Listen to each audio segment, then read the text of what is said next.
making money is a consequence of being good at your job.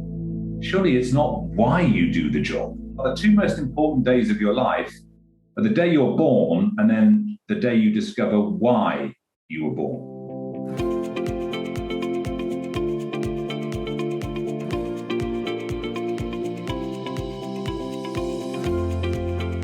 Alan, welcome to the show. For anybody that isn't aware of you, your work and your background, could you maybe tell us a bit about the work that you do? And I'm also curious to ask about your decision, I think it was around 25 years ago, to leave medicine to work on what you're currently working on. Yeah, thanks for having me on. Originally, I was a medical doctor for 12 years. So I worked in the NHS in the UK, but also worked in the medical system in the States and Australia.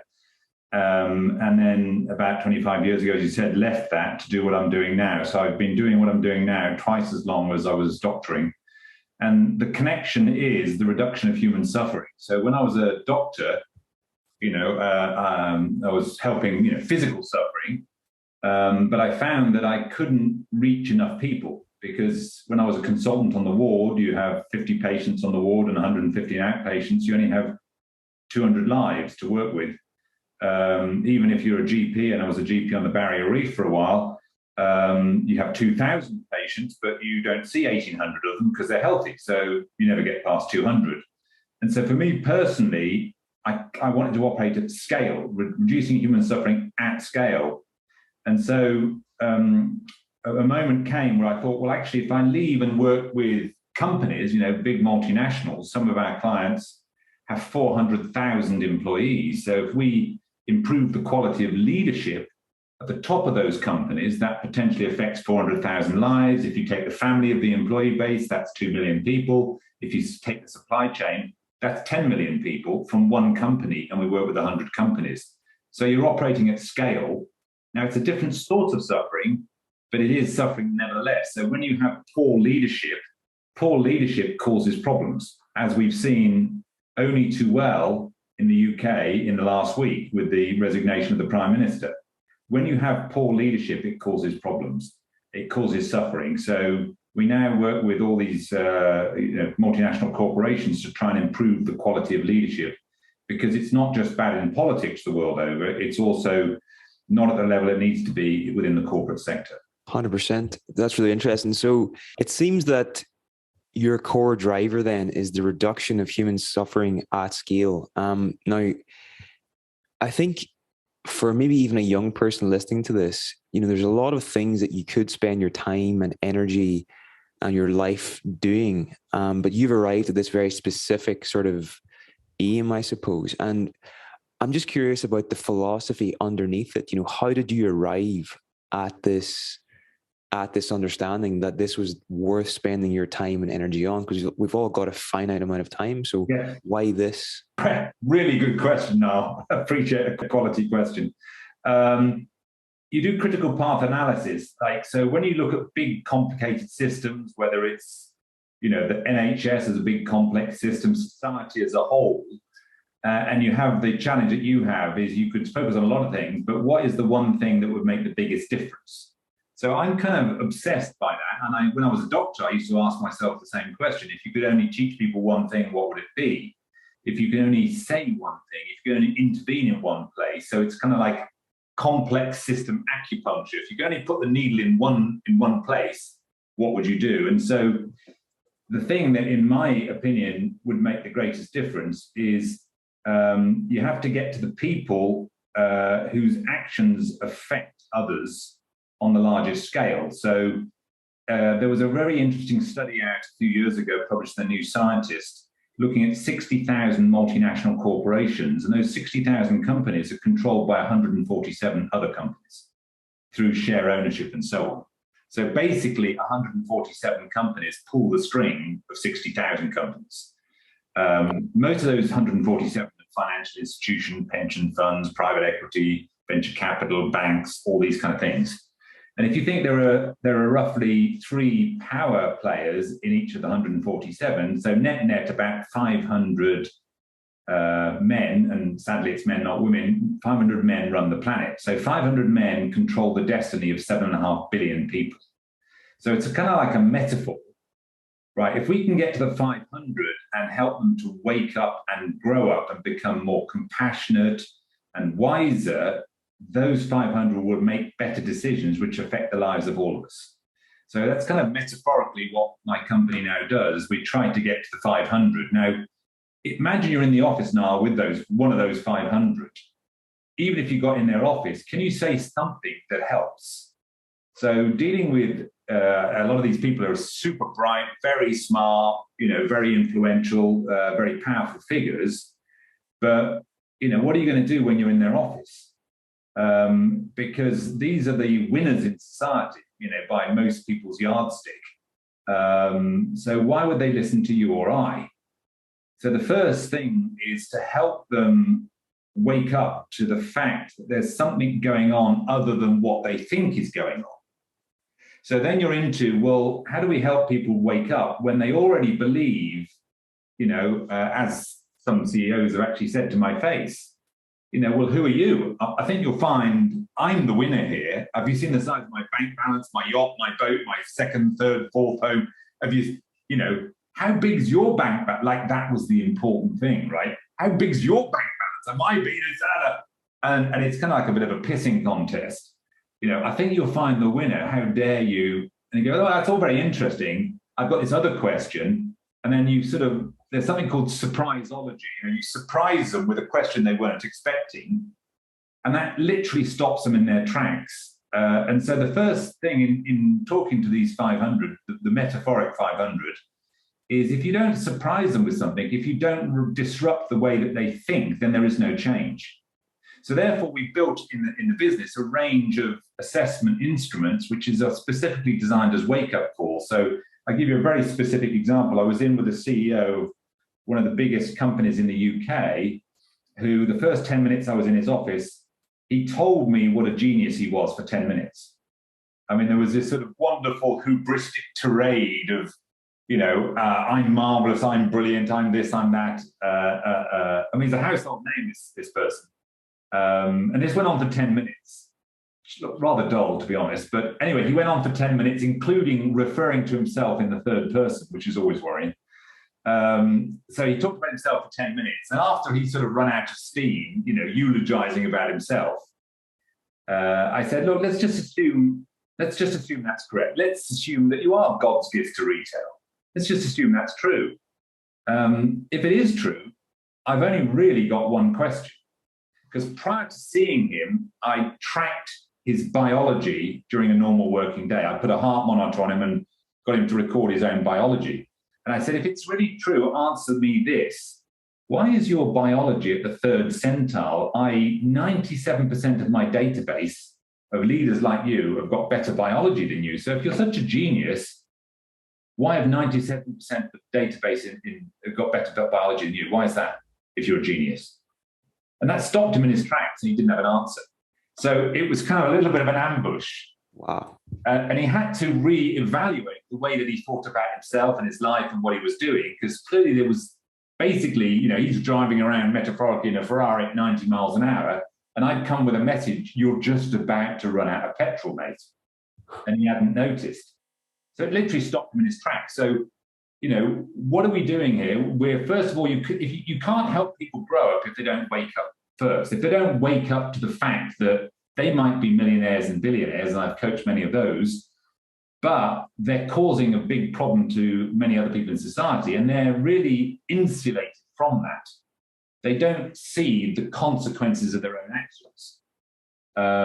And so if you can, and some of them don't care, to be honest, but if you can help them see the consequence of their own actions on themselves, then you're having a more interesting conversation about what's really going on, and can we help them see the world differently. So it's really wake up and grow up. That's so interesting. I never heard of that before. Surpriseology. I like it though.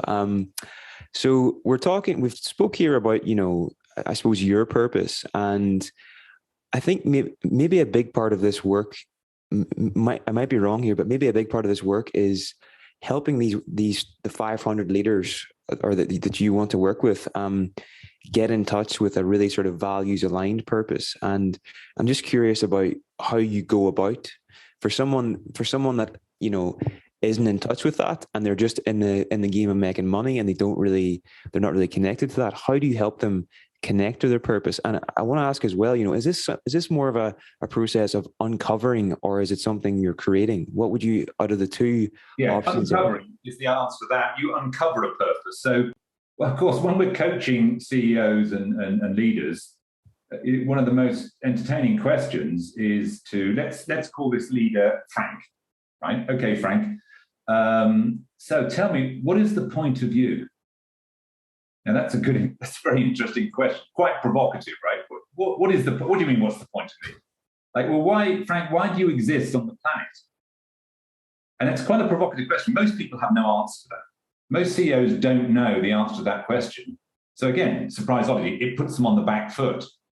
And so, you know, they're trained to give an answer, even if they don't know the answer, because very few of these people can admit they don't know. It doesn't sit well with their own ego to admit they don't know the answer to a simple question. So they blurt out, well, I'm a businessman, I'm here to make money. I go, no. Making money is a consequence of being good at your job. Surely it's not why you do the job. So you disallow the money as an answer. You know, and the truth is they don't do it for the money. I mean, these guys are very, very well paid, but they're not doing it for the money. So once you point this out and you go, okay, right, yeah, you're right. I don't really do it for the money. Why do I do it? What? I said, come on, Frank, what's the point of you? Why do you exist? And they go, and in desperation, they blurt out the family answer. Oh, to be a good husband, you know, wife, partner, mother, father, brother, sister, whatever it is, the family answer, right? And I go, no, that's the point of men and women. That's not the point of Frank. What is the point of Frank? And then they're really floundering, having disallowed money and disallowed family as the answer. You know, some of them get amusing and go, Alan, it's procreation. I said, no, that's the point of a species, to procreate itself. That's not the point of Frank. Most people don't know. So again, it's surpriseology. You're taking them out of their comfort zone and challenging their view of their reality and asking them a question they simply can't answer. Because if you're going to help somebody development requires uncertainty, which is interesting. Leadership often requires you to project certainty. I know what we're doing, we're going over there. Leadership, right? Development requires you to be on the back foot and go, oh, hang on, what's going on here? So in a way, leadership development is a bit oxymoronic, right? Because leadership requires certainty, development requires uncertainty. So leadership development requires both certainty and uncertainty at the same time. So that's quite interesting. So you're opening them up basically to a conversation. And so once they realize they don't really know why they're doing any of it, and most of them don't, then there's a very interesting and very rich and very moving conversation as you help them uncover why they exist. And I've had grown men reduced to tears just being so moved. And there's a lovely phrase, which are the two most important days of your life, are the day you're born and then the day you discover why you were born. And most people don't know. So it's a really lovely conversation to have. It requires a lot of very skillful guidance as a coach to be able to uncover somebody's core operating principle or their purpose, their why. So that's a great conversation to have with leaders. Fantastic. Okay, so you're obviously making a huge impact in the world through the work that you're doing, Alan. And I'm just curious to ask if you've ever thought about this, but what beliefs do you cultivate or have you cultivated that have enabled that? Or if somebody that would like to make a big contribution in the world, what are the important beliefs that they need to have in order to move forward? Because yeah, for me, that seems like it's an important thing to keep in mind. Well, it's less about belief now and more about understanding. So one of the things two things I'll share with you that it's really critical for leaders to understand is they're not one-dimensional. Now, many leaders have become human doings, right? So let me explain that. It means when you ask leaders, well, what are you paying attention to? What's on your plate? They'll give you a long list of commercial challenges. We've got to, cut the costs. We've got to manage, the product. We've got to innovate the solution. We've got to have a competitive radar. We've got performance management systems. We've got recruitment and retention problem. They give you a long list of stuff they're dealing with and stuff they've got to do and all the metrics around that top line, bottom line, EBITDA and the whole kind of shebang. And I've got to do this and do that. And a lot of it's very short-term doing. Some of the better ones think about the medium to long-term doing, the vision, the ambition, the purpose, the strategy, all of that stuff. But both of those dimensions, whether it's short-term doing or long-term doing, could be described as it, the world of it. What is it that you're doing? And most leaders are it addicted. So they're constantly snorting the lines of it, as I put it out to them. And so when you're running events, like I was in Barcelona this week with a big French company, as soon as you have a coffee break, immediately people pick up their phone and snort 3 more lines of it as they get 5 more emails in the coffee break, And it's because they're addicted to doing. And they say, well, look, actually, this is just one dimension of your life. We all have to do things, but it's not the only thing. Because while you're doing things, you're relating to the people around you. Now, relating is very different to doing. So there are a totally different set of phenomena in the interpersonal space, as opposed to the rational, observable, objective space. You've got an interpersonal space. So as I was pointing out to the French company, there's some unwritten cultural rules in the 60 of you in this event. You all know what is the appropriate amount of alcohol that you should or shouldn't drink tonight. Now, nobody's put that down on a piece of paper, but you kind of know. And what's the appropriate level of humor? You all kind of know that. It's a cultural norm. It's not visible. You can't see it, and nobody's written it down, but you all kind of know roughly where the line is. And so how you relate to each other is a different set of phenomena. Things like trust. A much spoken about topic, given the political situation in the UK in the last week.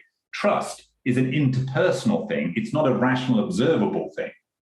So that's the world of we, if you like, the world of relationships. And then there's a third dimension, which is the interior of the individual. All your thoughts, your feelings, your beliefs, your values, your level of honesty, your level of virtue, your morality, your ego, your consciousness. These are all interior phenomena, which are also not observable. That's the world of I.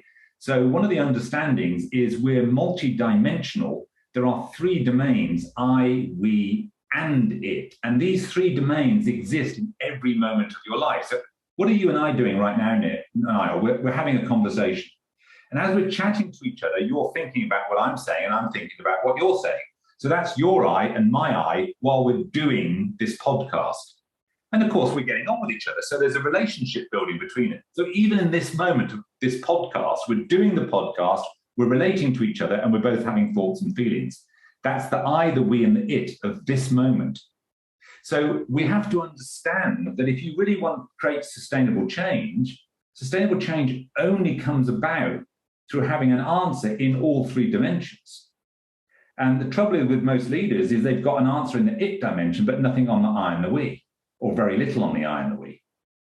So if we have any hope, so to some of your people might be listening to this, sustainability is delivered through I and we. So last November, I gave my 5th TED talk around the week after COP26 about everything they didn't tell you at COP26. And the main thrust was most of the speeches and the conference and the debates were about the it of climate change. What's the carbon capture storage technology? What are the solar panels, the wind, blah, blah. But what they didn't talk about was the relationship and the lack of collaborative spirit amongst all the Paris Accord participants and how it's eroded, and people have signed up to the 1.5 degrees, but everybody was reneged on the promise. Why? Because we're not holding each other to account. Why not? Because there's something going wrong in the collaboration. But there was no talk about collaboration and how to improve collaboration. There was no talks in Glasgow about that. And there was also no talks about the individual courage of individual people to take a stand. There were no talks about courage at COP26. There was no I debate, no we debate, it was all it debate. And therein lies the problem. So one of the things we have to understand is we're not human doings, we're human beings that relate to each other in the service of doing something. So that's a critical understanding. And then the second understanding is we have to develop in the I, we have to develop in the we, as well as develop in the it. So we talk about four-dimensional leadership, the three dimensions of I, we, and it. And the fourth dimension is how sophisticated is our I, how sophisticated is our we, and how sophisticated is the it. So that's the core premise here, is we will never solve the wicked problems we've created in society if we don't wake up to the fact that all problems are three-dimensional, not one-dimensional, and we actually need a four-dimensional approach. It reminds me of, in some ways, Martin Buber's philosophy of I, it, and I, thou. Are you aware of this?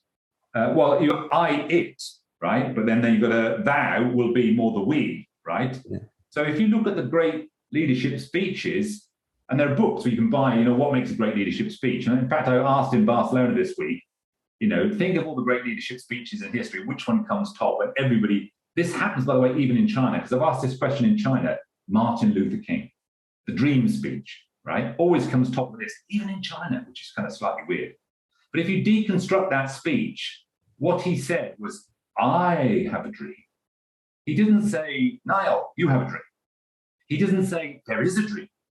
He says, I have a dream. So he starts with I, that we Americans are going to do this. I, we, it. So that's what great leadership is. It's three-dimensional. In fact, it's four-dimensional. It's the sophistication of the I. And the other question I asked them is, who's the most influential leader? So I'll ask you this now. Who do you think comes top of the list? The most influential leader, alive or dead, anywhere in the world in the last 100 years? Who do you think comes top of the list? The first name pops to my mind is Mandela. Exactly. He always comes top, even in China. Now, very interesting, if you look at the example of Mandela's life, there was no it for 26 years. He couldn't do anything. He was locked in a cell. So for 26 years, there was no doing. And there was very little relating. A couple of dull guards, one or two other inmates, couldn't relate to anybody for 26 years. So he spent 26 years cultivating his I. So when he was finally released and he could actually do something, so powerful, so sophisticated, so mature, so developed was his I that he had an amazing effect, not just on South Africa, but Africa and the rest of the world. And now he comes top of your list and he comes top of everybody's list. And it's not by chance he developed his I for 26 years. We're doing an event next month on non-dual consciousness. And the metaphor that I've been doing a bit of research on this, the metaphor that people use to describe this is that it's like going to the cinema, and whenever you're identified with the it or the content of experience, it's like being wrapped up in the characters in the screen, like what's actually happening on the cinema. Whereas whenever you're in the I, you're essentially identified with the screen. You're essentially the thing that isn't. You're with the thing that's never changing. That screen's going to play a million different movies on it, but the screen itself, in essence, is always there. It's always kind of witnessing the comings and goings of the changing experience. Does that make sense? Well, I don't think it's necessarily the best metaphor, but let's talk about the witness, since you mentioned it, right? Up until 300 years ago, the ability, that witness experience was seen to be the ultimate state of consciousness, right? So the ability to witness, so you go through various experiences and eventually you have, a sort of a oneness. So depending on which context you experience this spiritual oneness, if you experience it on the golf course where you're at one with the ball, right? You get obsessed by golf because you have this amazing oneness moment. I'm at one with the ball. You become obsessed by golf, you play every day. Or you have it in church, and people in church, when they have this oneness, this union with God, they think they've seen the face of God, and they go to church every day. Or you have it, when you're, walking through the Grand Canyon or in the helicopter ride, or you're in the forest, the redwood forest, and suddenly Niall disappears and he's at one with the forest. Then you become obsessed with ecology. So you misattribute the oneness experience with the context, which is very common. So this oneness experience was thought to be the ultimate state of consciousness. It's really level 8 consciousness. By the way, most people are operating at level 3 or 4 at best. But this is a level 8 experience. Now, up until 300 years ago, that was considered nirvana, right? And then somebody noticed that there was an observer and an observation.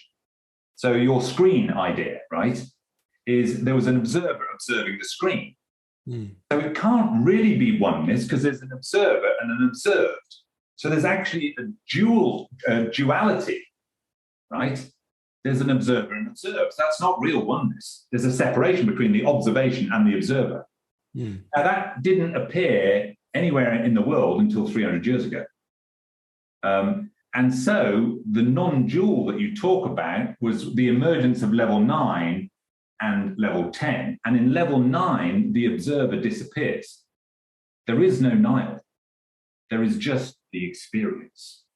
Now, you have to experience non-dual to even make sense of what non-dual really is. You can't, you and I describing it in a podcast, people will probably go, what on earth is you on about? They've been smoking something. But you have to experience it. When you experience it, it starts to make sense. But to describe it is to create the separation immediately because you're doing an observation of the experience, right? So non-dual consciousness is really level 10, but you go through level 9 to get to level 10. And that's essentially what non-dual is. And your conference, I presume, will be talking all about that.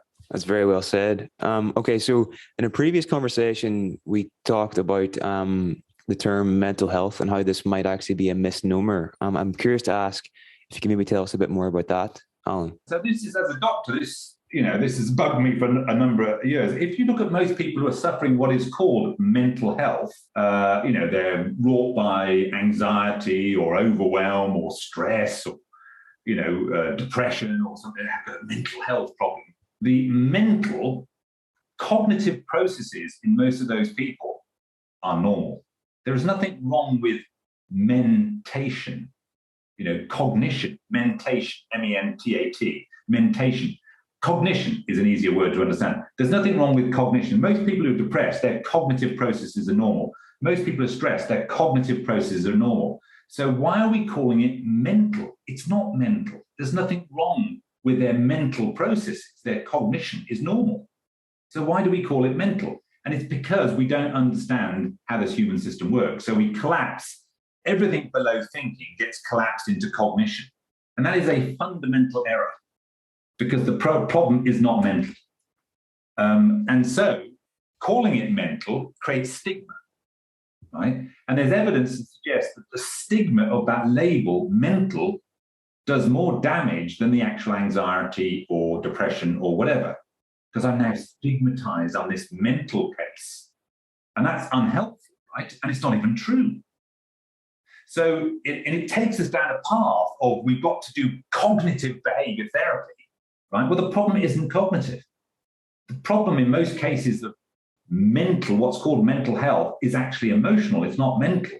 It's our inability to control our emotions. And so we get overwhelmed by anxiety or overwhelmed by depression or overwhelmed by, why does that happen?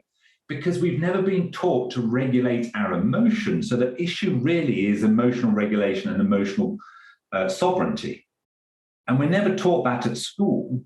And so when life gets tough, these emotions arise and we can't control them and they overwhelm us. And then we misdiagnose that as a mental problem when it really isn't. And then we have to have anti-stigma campaigns with mental health practitioners trying to reduce the stigma. Even the royals get involved. And we're barking up the wrong tree, which is why the mental health data keeps getting worse, despite all best intentions. And the reason it's getting worse, is because we're barking up the wrong tree. This is not a mental problem. It's an emotional development issue. So once you realize the real problem is emotional development, then you're on the right track. Then we can actually start to solve this. It's helping people to develop the emotional skills to regulate how they feel when life doesn't go well. And it becomes a health issue. So I'm not saying that if you're depressed for years, you don't then get medical problems. Of course you do, but it's not per se a health issue. It's a development issue. I mean, pregnancy is not a health issue. It's a natural process.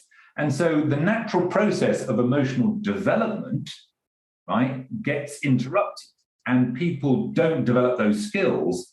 And then we medicalize that lack of development. We call it a health problem.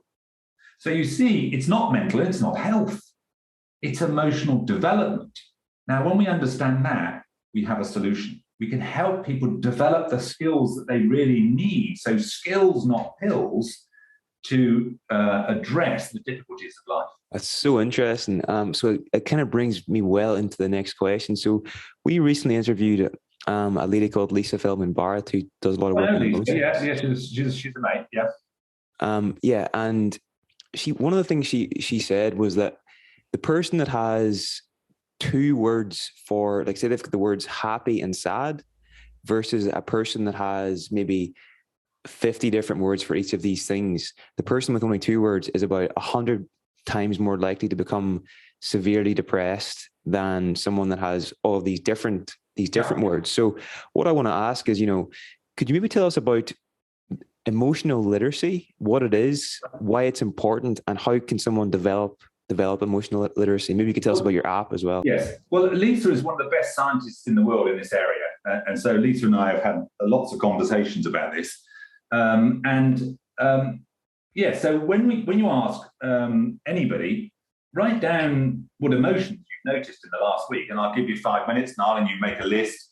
And when it's very entertaining to do this in a room full of people, because when you, particularly executives, executives start blast, write down how I felt the last week. I felt frustrated, I felt annoyed, I felt irritated, I felt disappointed, I felt angry. Oh shit, they're all negative. And they start to look at their neighbours. They go, oh, I'm frustrated. No, I've got that one. Annoyed. No, I've got that one. And they look around. You give them long enough, they get about a dozen on average. And I say, well, how many do you think there are? Well, how many are there of what? How many emotions is it possible for a human being to experience? And they've got a dozen. And they go, I don't know, 50, 100, 34,000. 34. So we're illiterate, right? We're illiterate. I mean, well done, everybody. You got 10 out of 34,000. Marvelous, right? So a complete and utter illiteracy. And as Lisa said, if you're illiterate, well, you're going to have problems then, aren't you? You're going to get overwhelmed because if you can't tell, let's imagine you're really illiterate and you can't tell the difference. You've got two emotions that you recognize in your own system, shit and not bad. There are only two, right, in your world. You bump into somebody and they feel despair, right? But you don't recognize that because you've only got two, shit and not bad. And you look at them and you think, well, they don't look not bad. They must be shit. They don't feel shit. They feel despair. It's a different thing.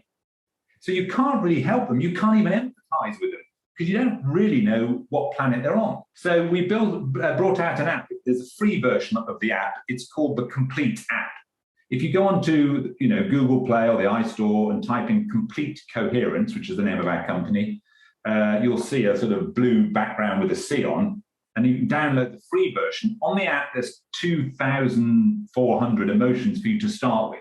Now, that might be overwhelming, so just start with 16. You can just go, let's see the universe of emotions in its most basic form, and start. And one of the things the app's meant to do, in terms of not only just give you all the skills to be able to regulate your entire life, but to help you improve your emotional literacy, to get beyond just 10 emotions and start to see that there's a whole world inside you of different emotional states. And the more literate you become, the healthier and the more balanced you can become. And so, for example, let's take two negative emotions, anger and anxiety. Right now, emotions are just energy in motion that are designed to drive a behavior of some sort. So anger is a set of physiological signals taken together. It becomes an emotion which is designed to make you step forward and deal with the thing that's making you angry and resolve something. But anxiety is a different set of signals that is designed to stop you in your tracks and gather more data. It's like, oh shit, I don't know what's going on. Oh, hang on a minute. So if you can't tell the difference between anger and anxiety, sometimes you will step forward when you should have stepped back, and sometimes you will step back when you should have stepped forward. Why? Because you're illiterate, you can't tell the difference. So you choose the wrong behavior and then you get a negative outcome. So the point of becoming more emotionally literate is you make wiser decisions and wiser choices. Now I want to transition into talking about your new book, Step Change, which is, it's really interesting. I suppose it provides a roadmap for leaders who are wanting to better navigate the change journey. And, first question I want to ask is, for such an adaptable species that can, survive in almost any climate on the planet, why are human beings so resistant to change in your opinion? Yes, it's really fascinating, that question, isn't it? Is that we're taught from a very early age that change is a bad thing. And when you do, certainly in business and in leadership circles, there's all sorts of phrases: steady as she goes, don't rock the boat, let's maintain the status quo, no surprises, the markets don't like a shock. We've seen this week Liz, blessed, resigning. Oh, it's a shock to the market. Nobody, let's go back to normal, without all this turbulence. We're trained from a very early age to mistrust change, mainly because it frightens us and we're not in control of it. So we haven't got change competence or the ability to manage. We've got no change capability. So that was one of many reasons I wrote the book about change, because we now live in a world that's changing so fast that inability not only to regulate our emotions, but our lack of understanding about the phenomena of change is a problem in and of itself. We don't understand change. We don't know how change works. We don't have change competence. But we live in a world that's changing incredibly fast. So we've got to get good at change. We can't not. If we want to flourish, let alone survive, we've got to get good at change. Now, fortunately, there's a genius who helps us here. Stood on the shoulders of giants. One of my great heroes is Joseph Campbell, who's the guy that inspired George Lucas to Star Wars. And Campbell grew up in America in the late 1920s during the Great Depression. And for about 5 years, there was no work. Nobody had any work. But fortunately, he lived on a farm. So he read books for 8 hours a day. So he was self-taught, and he became the world authority on mythology, because he taught himself to read Aramaic and middle century German. So he read the very first translation of the Bible into a European language in German. And he started to get very interested in the stories that cultures tell, that tell children, tell each other. And he studied these stories all over the world, whether it was in China or India or in Germany or Latin America. And he discovered that there was a universal story, what he called the monomyth. And it's that, or later became the hero's journey. So, and what he discovered is there's classic steps. There are what we've described in the step change book, 12 steps to change and 4 phases. And these 12 steps are true whether you're changing yourself, changing some aspect of a relationship, or changing what you're doing in business, or whatever you're doing, right? So whether it's an I, a we, or an it change, same 12 steps. So they become applicable to our entire life. So if I just run you very quickly, step 1, we're in comfort zone. There's no reason to change. Everything's wonderful. We're lying in a nice warm bath, metaphorically speaking. There's no reason to change. Hey, I'm winning. The billionaire sits there with all his money and all of his yachts and houses. No reason to change, so he stays at step 1. But if you're lucky, a disaster befalls you, right? So now when you have a disaster in your life now, it's painful, right? So every fiber of your body, you want to go back to the comfort zone. You want to go back to step 1. You're in step 2. You're in pain. You're in suffering. You're having a disaster. And so most people's response to the disaster is anesthetic, drugs and alcohol. Let's get wasted tonight. Let's block my consciousness out with a load of alcohol or drugs so I don't have to think about the uselessness of my existence or the parlous state of the planet because I'm wasted, right? Now, lots of young people do that. I did it myself when I was young. But it doesn't solve the problem, because you wake up in the morning with a hangover and the problem's still there. So drugs and alcohol don't solve anything, really. I mean, they might block things out for a while because you're too unconscious to think about them, but it doesn't solve the problem. So then we go into distraction strategies. Human beings are brilliant at distracting themselves from the real questions. So we get distracted with celebrities, or the inaneness of television reality shows, or, social media. We're addicted to the social media platform and our likes and all of that sort of dopamine hits. So we get addicted to social media, or we get addicted to shopping, retail therapy, or we get addicted, to sex, classic midlife crisis. Or we get addicted to the gym, or in business, we become a workaholic, because we get addicted to the work. And while we're really busy working, we don't have to think about the pointlessness of existence or the fact that I don't really know what I'm doing or why I'm doing it. I don't understand my own purpose. All of the big questions, we distract ourselves from them with shopping or, all these things. But none of those distractions solve the problem because, they can't. And so that's step 2. And a lot of people live their entire life in the pain of step 2, living a miserable existence because they think there's no answers. There are answers, but they don't realize they're stuck in the pain. And when somebody turns up to help you, you get to step 3, where you even resist the helper, whether that's a coach, a guide, or mentor. So this is when Obi-Wan Kenobi turns up to help Luke Skywalker. This is when Neo turns up to help Neo in the Matrix. This is when Gandalf turns up to help Bilbo Baggins to go on a journey, or Frodo to go on a journey, or this is when, Dorothy goes to Kansas. So if you look at all these great movies, whether it's Star Wars, Lord of the Rings, Harry Potter, when he gets a letter to take him to Hogwarts, naturally you resist. So step 3 is resistance, right? Or what Campbell called the refusal of the call to adventure, because it doesn't feel like an adventure, it feels like a load of pain. And so we resist change. So that's step 3. But eventually, if you start to trust the guide, or you start to realize that your resistance is futile because it's not solving the problem, you get to step 4 where the resistance has subsided. And then you get to step 5 where you've got a decision to make. You've got to cross a threshold. So that's in The Hobbit, you leave the Shire, or most probably beautifully depicted in that Neo, the red pill or the blue pill. Do you want to take the blue pill and you'll forget we ever had this conversation? Or do you want to take the red pill and we tumble down the rabbit hole and see how far this journey really goes? And of course, Neo takes the red pill. So that's beautifully depicted. In Star Wars, it's the cantina, this weird world that he's in, and he's crossed the threshold. So all these great movies are following the same 12 steps. So once you've crossed the threshold, and that's basically making the decision to change, that happens at step 5. There's still no change happened yet. You get to step 6. So once you've decided, and it's an internal decision in your heart to make a change, you've then got to prepare for the journey ahead. So it's like, I've decided to climb Mount Everest, but I haven't bought any equipment yet. Step 6, preparation. Preparation for the journey ahead.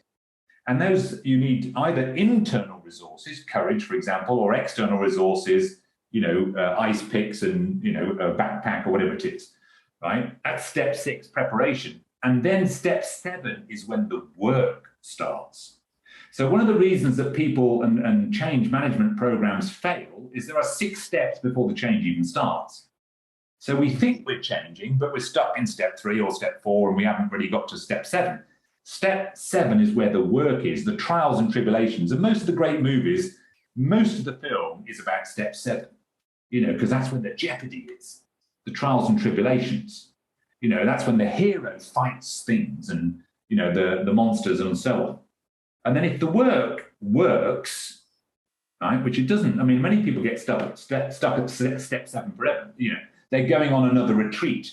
This is their 15th time to the Stone Mountains and the ayahuasca experience, right? I've seen many people who've been doing the meditation retreat every year for the last 20 years, and they're still arseholes, right? So you think, well, the work's not worked. They're stood in the coffee queue and they're chewing out their wife. And you're thinking, well, you've been meditating allegedly for 20 years and you're still being an arse to your wife. It's not working, is it? I've seen this many, many times, right? If the work is good and you're well guided, the work will change you. And that's the point. And then you go to step 8, the deep work. Because step 8 is, why did you need to do the work in the first place? What was wrong with you that you needed to do something? And you've got to do the deep work, which in the films is something that Joseph Campbell called going in the innermost cave, where you fear to tread. So you've got to go into the cave, you've got to get past the cave troll, and you've got to slay the dragon, which in Lord of the Rings is Smaug, right? You've got to slay the dragon. And the dragon's a metaphor. The dragon you're trying to slay is you. It's the earlier version of you. Or if you saw in the sort of Elton John biopic, there was a lovely moment where, he was in his early career, he was told that he'd got to kill the earlier version of Elton to become the version he wanted to be. That's the slaying of the dragon, in order to find the treasure. And the treasure you seek is also you. But it's the version 2.0 of Niall. That's the treasure you're really in pursuit of. That bigger, more expanded version of you. So if you do the work, it changes you. It changes you permanently, not just temporarily. I'm a bit better today or this week. Permanent change, permanent improvement, permanent evolution. And then you do the deep work and you really understand what this is about. And then step 9 is the stabilization of all that, the embodiment of that change. And once you've embodied it, step 10 is you return. It's the return, it's the going back to the natural world, which for many executives is just Monday morning, right? You go back to work. And then if you've truly changed yourself, step 11, you're able to deliver at a whole new level. And then step 12, you inspire yourself and others to another revolution. So those are the 12 steps. Wow. Okay. Well, there's so much in there. And that's broken down, I suppose, into the 4 phases. Discover, decide, develop, and deliver. Or put it another way, wake up, own up, grow up, and show up. That's it. That's the journey. How would you say, a big part of this is that there are certain characters that kind of show up during this journey. How can someone recognize those characters whenever they do show up? The guide, for example, these archetypal characters. How can someone recognize them, and what are all the different characters that can show up on the journey? Well, there are many, many characters that show up. The most important is the guide. But what's very interesting, and I've written about this, is in working with organizations, organizations are not skillful at understanding these types of journeys. So when we as a company, when Complete turns up to talk to organizations, they can't tell the difference between the quality of what we do and the quality of what other people do. So it's about, imagine 2 people turn up, and one of them turns up, say, yeah, we'll coach, Rangers or Celtic or, your team, whoever it is. And it turns out we're Pep Guardiola, but you don't know that. And you can't tell the difference between us and the guy from the pub. And that's the problem with most organizations, is the guide turns up. But how do you tell a good guide? How do you recognize if that person turns up can actually help you? Right? Most organizations can't.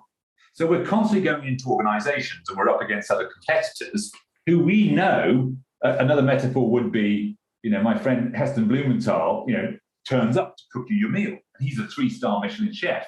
But another person turns up who's basically a burger flipper. And the person who's buying the service can't tell the difference between Heston Blumenthal and a burger flipper. Now, you can imagine that's quite annoying if you're Heston Blumenthal, right? Or it's quite annoying if you are a guide that can actually help, but the person who's making the decision can't tell the difference. So there are 4 things that you should look for, like, can this person actually help me? Right? So these are the sort of 4 A's, if you like. Number 1, aptitude or skill. So what skill sets does this person have? What qualifications, what degrees, what levels of understanding? How many different models or theories or areas of knowledge are they skillful at, or they've got competency in? What is their aptitude? Yeah. So that's one thing to look for. Then there's scale or amplitude, right? So can this guide work at an individual level? Can they work at a team level? Can they work at a conference level? Can they work at a whole organizational level? Can they work in the UK and other countries? Can they work in corporations, in charities, in education, in sport? Can they work with old people and young people? Can they work with senior people and shop floor people? What's the amplitude? What's the scale of their capability? Can they work with all sorts of types and shapes and sizes of people, singly, collectively? And if they can, they've got amplitude, right? And then attitude. or, social skills, if you will. So you might go technical skills, scale, social skills or social intelligence. So what is their attitude? And the quick way of, are they sort of somebody you go to the pub with? I mean, are they interesting people you'd like to spend time with? Do they have the social skills? Now, sadly, that's the one that's often used as the only measure. This person turns up, they were warm and friendly, right, we'll have you. And they haven't got the other 3 A's, so it's just chosen on friendliness, right? And they've got no technical capability, so they haven't got the aptitude. They can't play at scale, and they haven't got the 4th one either. But hey, they're personable, so you got the job. So watch out for that one. That's the one that's mistakenly prioritized as the most important and forget the rest. That's the least important. There obviously needs to be, you want to spend time with people, you don't want to waste your time. There's got to be a certain level of that, but that's the least of the 4 important. The most important is the last one, which is altitude or sophistication if you're using 4 S's. So it's 4 A's or 4 S's, whichever frame you want. So altitude is what is the depth of the person that you're talking to? Like how mature and sophisticated is this person? Are they 3-star Michelin chef or are they a burger flipper? And can you tell the difference? So that's the real killer piece. So it's aptitude, it's amplitude, it's attitude, and it's altitude. So those are your 4 A's, or if you want to think of it as 4 S's, it's skill, it's scale, it's social intelligence, and it's sophistication. Those are your 4 guides to know if the person in front of you can really help. That's fascinating. And I suppose for anybody that wants to be a leader and wants to be a guide for others, that's kind of a good compass to sort of 4 things you really want to cultivate in your own life, So a big part. That's the most important to cultivate, the depth. The altitude is the most important. Because you've got many people out there who've got very little out. They're hubristic and they think they're awesome and they can really help. And they don't have the humility to know what they know or know what they don't know. And so they'll tell a great story, but they don't really have the depth. And of course, to help all of us, we've seen it with our Prime Minister, didn't have the sophistication, didn't have the depth of character, the wisdom and the maturity. So, the shortest serving Prime Minister in history was cruelly exposed, sadly, for her, was cruelly exposed pretty quickly as being out of her depth. And where does the depth come from then? Is it from doing difficult things? How does someone develop depth? Well, most people don't. Sadly, most people's development stops either at the age of about 8 or at the age of about 14. And you can measure it, by the way. And we do in our business is we'll often see 40 or 50-year-olds and we'll measure internally what is their level of sophistication, and it's 8 or 14. So something usually happens to us in our natural development, in our journey of life, where there's a sort of developmental delay. And after that, we continue getting older, but we don't necessarily mature. And so one has to understand these processes of maturation. So most people have seen children and see children go through stages of child development, but there's an assumption you get to 18 and, hey, now I'm an adult, right? Now it's all done. The development's finished. That's just not true. In fact, most people who get to 18 haven't actually really got to 18. They've got to 18 on the outside, but on the inside they're still 8 or 14, right? But when you get to 18, there are stages of adult development. And this has been written about by many researchers around the world. It's well understood. But most leaders have no idea about adult development and what are the stages of adult development and how do you unlock the next level? How do you, to use a gaming metaphor, how do you level up on your journey? How do you go from being a 14-year-old at whatever age to being an actual adult? And how do you become a mature adult? And then how do you become a very mature adult? And what are these stages of adult development? Most people don't know. So it's actually getting curious about what is my level of sophistication and what's the next level? Is there a next level? So I'll tell you a fun story. I was with a load of private equity guys some while ago, and this was quite entertaining. Now, if you've met any guys, I don't know whether you have now, met any private equity people, but they're not shy. These are not shy types. These are red meat eaters, full of ambition and hubris. And so I spent a few minutes with them, talking to them about their favorite topic. And I said, well, you're private equity. I mean, you're kind of pretty good businessmen. Yeah, we're pretty good businessmen. And I said, well, actually, in many ways, you're kind of better than most other businesses. Don't you buy and sell other businessmen for a living? Yeah, that's what we do. We buy and sell other businesses. We buy and sell other business people. That's what we do. I said, doesn't that make you better? Yes, it does make us better. We are the best. I said, you're like the 1% of the 1%. That's the cream of the cream. We're the cream of the cream. And I was sort of heating up their ego for a bit. It wasn't difficult. I was heating up their ego for about 10 minutes. And the room, there was about 60 of them, was getting more and more energized by how awesome they are. Yeah, so you're the awesome ones. Yeah, we're the awesome ones. Really just getting high fives and chest bumps. And when they were, that finally people realize we're the awesome ones. I said, how awesome? We're really awesome. Yeah, but how awesome? Really awesome. I said, I'm going to give you a scale of how awesome you are. Norths, you've not started, and 100 is you're the most awesome you're ever going to be in your entire life. What's your number? Now, what do you imagine they said? No? I'm going to say 95 Yeah, up. it was at that end. It was definitely at that end, right? Now, the slightly more perceptive started to get suspicious about what I was up to and went 90. I had 110 and 120 like off the chart. That's how awesome I am, 120 out of 100. And I'd written a number on the flip chart, which I then revealed. 9. I said, that's your level. And then there was this wave of offense that went round the room. How dare you? We're 9. We're the awesome ones. We're 95%. We're not 9%. How dare you? And I said, no, you're misunderstanding me. What I'm actually saying is I can get another 91% out of you. And are you honestly telling me there's nothing more to come? This tiny increment after now, today, after, there's nothing left in any of you? Is that what you're telling me? Of course, I laid this trap. Every one of them fell in. And so they went, oh, blimey, he's right. I can't say there's nothing more to come from me. I might as well go home. So they all fell in, right? And the serious point about that entire story is what we're capable of as human beings is way beyond what we realize we're capable of. Way beyond.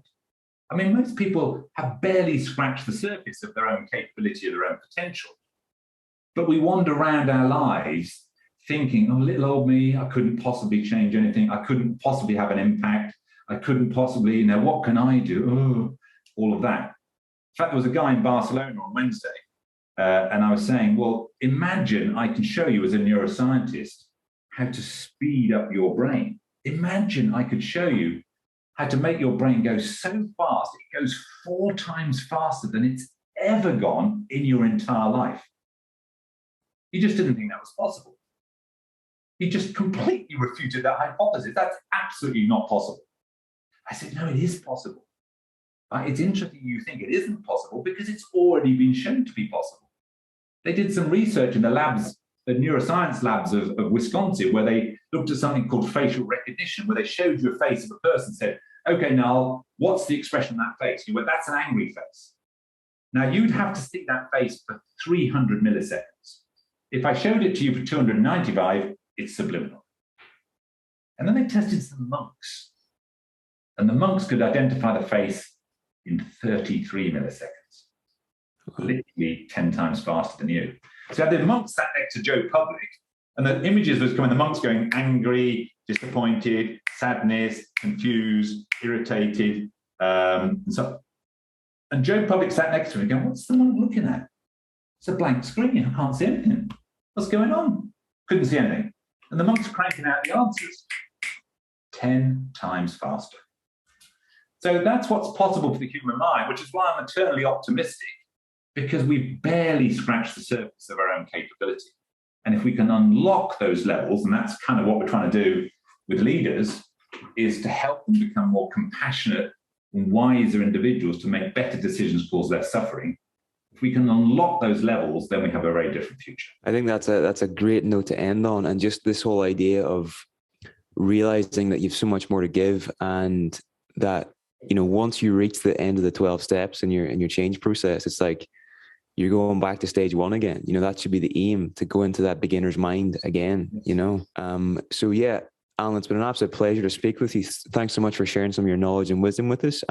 Where can people learn more about complete coherence and find out more information about you online? Well, I mean, just search me, Dr. Alan Watkins, online. Follow me on LinkedIn. Find our company. You know, we're here to help other organisations, other companies. You know, we're very open, receptive. Email me, message me. You know, through LinkedIn. Our website, complete-coherence.com. I've written 10 books. 10th one comes out next month. The last one I wrote that came out earlier this year was the Step Change book. They're packed full of things. So even if you don't make contact with us, read some of the books. They're specifically designed to help people, you know, transform their own lives. So contrary to most business books where there's one idea spread thinly across 200 pages, as at the other end, there's almost 200 ideas a page. You know, there's lots of stuff in there that is designed to help you. So even if you don't reach out to us, read the books, knowledge up, become an activist, change your life, and have a better tomorrow. All right. Thank you very much, Alan, and all the best. Okay. Cheers now.